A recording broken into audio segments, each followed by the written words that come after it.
उत्तर प्रदेश की सियासत में संभल हिंसा पर आई न्यायिक आयोग की रिपोर्ट ने नया बवंडर खड़ा कर दिया है। 24 नवंबर को भड़की हिंसा पर बनी जांच रिपोर्ट मुख्यमंत्री योगी आदित्यनाथ को सौंप दी गई है। लगभग 450 पन्नों की यह रिपोर्ट कई सनसनीखेज खुलासों से भरी हुई है, जिसमें पूर्व के समाजवादी पार्टी सरकार पर न सिर्फ पक्षपातपूर्ण रवैया अपनाने बल्कि सुनियोजित तरीके से संभल की डेमोग्राफी बदलने के आरोप भी लगाए गए हैं। रिपोर्ट में 1976 और 1978 के सांप्रदायिक दंगों का विशेष उल्लेख किया गया है। इसमें कहा गया है कि 1976 में हुए दंगों के दौरान हिंदुओं का खुलेआम नरसंहार हुआ, लेकिन तत्कालीन सपा सांसद शफीकुर रहमान बर्क पर मुस्लिम समुदाय का पक्ष लेने का आरोप है। रिपोर्ट में यह भी कहा गया है कि इस दौर में पीड़ित हिंदुओं को कोई न्याय या राहत नहीं मिली। और तो और 2006 में जब प्रदेश में समाजवादी पार्टी की सरकार थी, तब इन दंगों में आरोपी रहे लोगों को लोकतंत्र सेनानी घोषित कर सम्मानित किया गया। इस फैसले को हिंदू समुदाय के खिलाफ स्पष्ट पक्षपातपूर्ण कदम बताया गया। वहीं उसी समय मुस्लिम समुदाय को मुआवजा प्रदान किया गया, जबकि हिंदू पीड़ितों को अनदेखा कर दिया गया। रिपोर्ट ने हरिहर नाथ मंदिर से जुड़े एक गंभीर मामले पर भी रोशनी डाली है। आरोप है कि 1978 में शफीकुर रहमान बर्क और उनके दादा की मौजूदगी में मंदिर परिसर में होने वाले कीर्तन और हवन पर रोक लगा दी गई।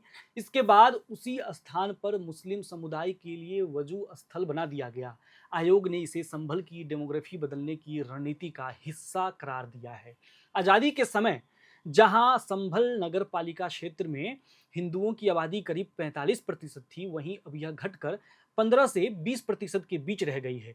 रिपोर्ट कहती है कि यह गिरावट केवल प्राकृतिक कारणों से नहीं, बल्कि बार बार होने वाले दंगे, पलायन और तुष्टीकरण की नीतियों के चलते हुई है। रिपोर्ट सामने आने के बाद प्रदेश की राजनीति में गर्माहट बढ़ गई है। भाजपा और अन्य विपक्षी दलों ने समाजवादी पार्टी पर सांप्रदायिक ध्रुवीकरण और तुष्टीकरण की राजनीति का आरोप भी लगाया है। उनका कहना है कि सपा ने हमेशा वोट बैंक की खातिर एक खास समुदाय का पक्ष लिया और बाकी वर्गों की उपेक्षा की।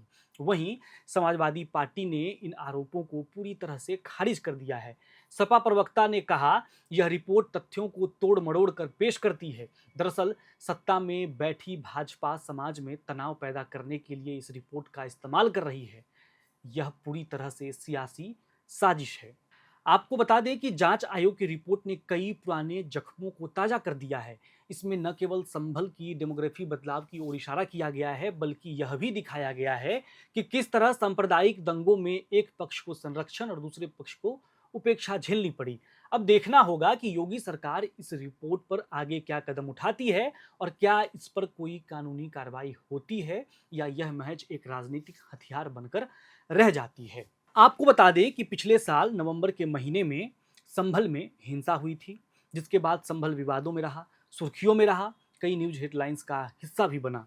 उसके बाद ही सरकार ने एक समिति बनाई संभल पर जांच के लिए, जिसका रिपोर्ट अब सामने आ गया है और रिपोर्ट के आने मात्र से ही प्रदेश की राजनीति में हलचल मची हुई है। तमाम आरोप प्रत्यारोप के दौर शुरू हो गए हैं। लेकिन आप दर्शक क्या सोचते हैं?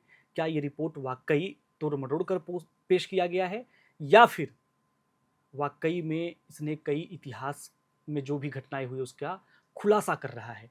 आप अपनी राय कमेंट बॉक्स में लिखिए। एयर नाउ को देखते रहिए, सब्सक्राइब कीजिए तमाम अपडेट्स के लिए।